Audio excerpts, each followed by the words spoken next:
They never knew where them bones come from. The old woman was crazy, known to be so.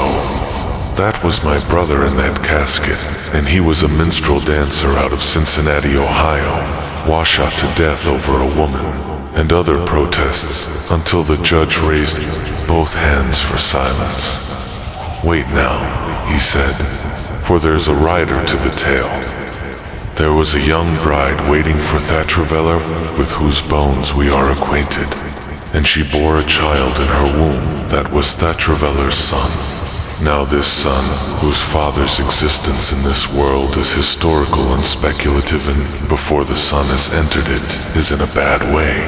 All his life he carries before him the idol of imperfection, to which he can never attain. The father dead has euchred the son out of his patrimony, for it is the death of the father to which the son is entitled, and to which he is heir, more so than his goods. He will not hear of the small, mean ways that tempered the man in life. He will not see him struggling in follies of his own devising. No, the world which he inherits bears him false witness. He is broken before a frozen God, and he will never find his way. What is true of one man, said the judge, is true of many. The people who once lived here are recalled the Anasazi, the old ones. They quit these parts, rooted by drought or disease, or by wandering bands of marauders. Quit these parts, ages, since and of them there is no memory. They are rumors and ghosts in this land, and they are much revered. The tools, the art, the building these things stand in judgment on the latter races, yet there is nothing for them to grapple with. The old ones are gone like phantoms, and the savages wander these canyons to the sound off an ancient laughter. In their crude huts they crouch in darkness and listen to the fear seeping out of the rock. All progressions from a higher to a lower order are marked by ruins and miscreant, a residue of nameless rage. So, here are the dead, greater than fathers. Their spirit is entombed in thus ernit. It lies upon the land with the same weight and the same ubiquity. For whoever makes a shelter of reeds and hides has joined his spirit to the common destiny of creatures, and he will subside back into the primal mud with scarcely a cry. But who builds in stone seeks to alter the structure of the universe, and so it was with these masons, however primitive their works may seem to us. None spoke. The judge sat half naked and sweating, for all the night was cool. At length, Theexbrius Tobin looked up.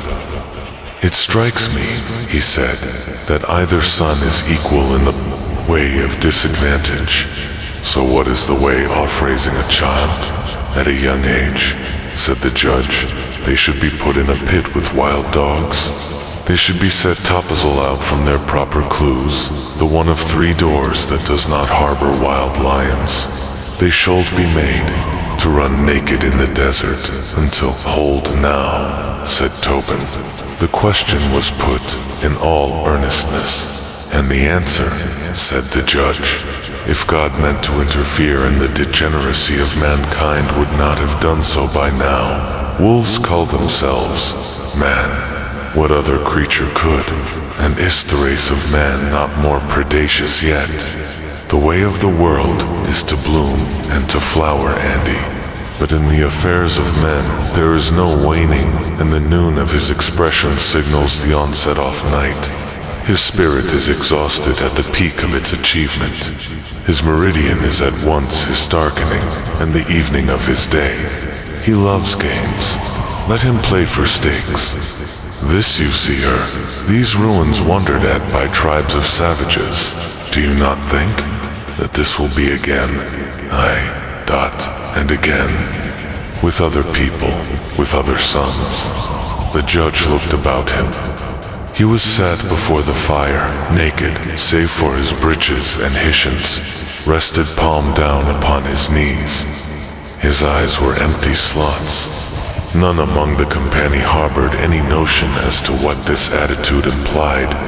Yet so like an icon was he in his sitting, that they grew cautious and spoke with circumspection among themselves, as if they would not waken something that had better been left sleeping. The following evening, as they rode up onto the western rim, they lost one of the mules.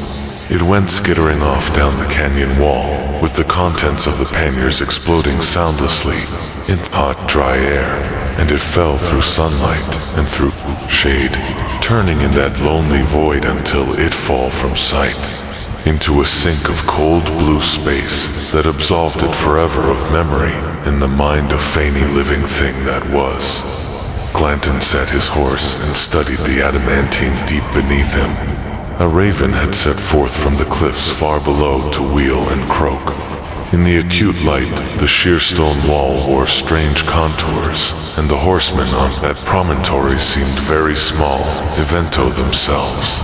Glanton looked upward, briefly, as if there were anything to ascertain in that perfect china sky, and then he chucked up his horse, and they rode on. Crossing the high mesas in the days to follow, they began to come upon burned-out pits in Thekra, where the Indians had cooked mescal, and they rode through strange forests of maguey, the aloe or century plant with immense flowering.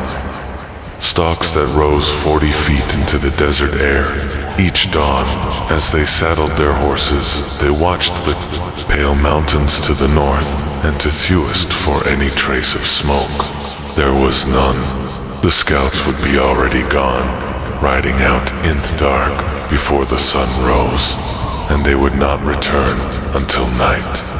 Reckoning out the camp in thought, in coordinate waste by palest starlight, or in blackness absolute, where the company sat among the rocks without fire or bread or camaraderie any more than banded apes.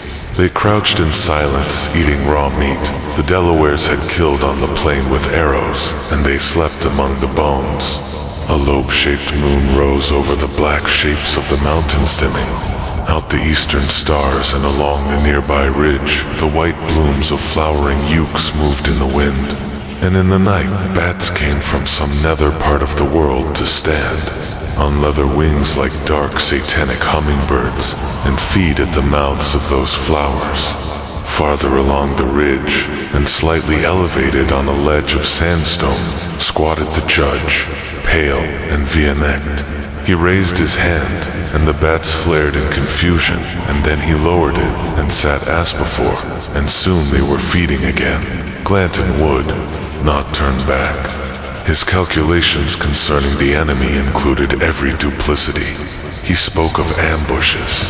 Even he, in all his pride, could not have believed that a company of 19 men had evacuated an area of 10,000 square miles of every living human. 2 days later, when the scouts returned in the middle of the afternoon and reported finding the Apache villages abandoned, he would not ride in.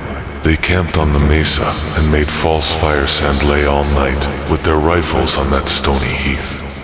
In the morning they caught up the horse sand, descended into a wild valley strewn with grass huts and the remains of old cook fires. They dismounted and moved among the shelters, frail structures of saplings and weeds stuck into the ground and bent, two at the top, to form a rounded hovel over which a few rags of hide or old blankets remained. The grounds were strewn with bones and nappings of flint or quartzite, and they found pieces of jars and old baskets and broken stone mortars and rifts of dried bean pods from the mesquite, and a child's straw doll, and a primitive one-stringed fiddy that had been crushed, and a part of a necklace of dried melon seeds. The hovel doors were waist-high and faced the east, and few of the shelters were tall enough Tobe stood in. The last one that Glanton and David Brown entered was defended by a large and vicious dog. Brown drew his belt pistol, but Glanton stopped him. He dropped to one knee and spoke to the animal.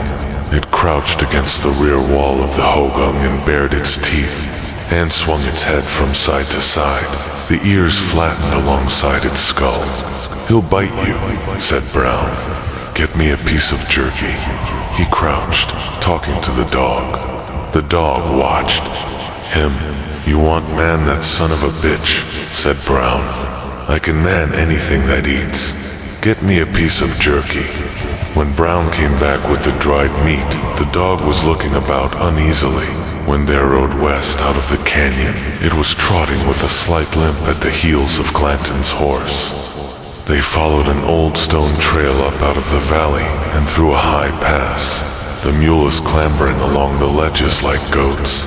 Glanton led, his horse uncalled after the others, and yet darkness overtook them, and they were benighted in that place, strung out along a fault in Thule of the gorge.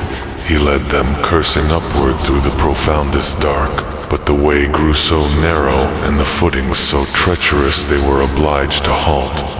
The Delawares came back afoot, having left their horses at the top of the pass, and Glanton threatened to shoot them all where they attacked in that place. They passed the night, each man at the feet of his horse, where it stood in the trail between a sheer rise and a sheer fall. Glanton sat at the head of the column with his guns laid out before him. He watched the dog.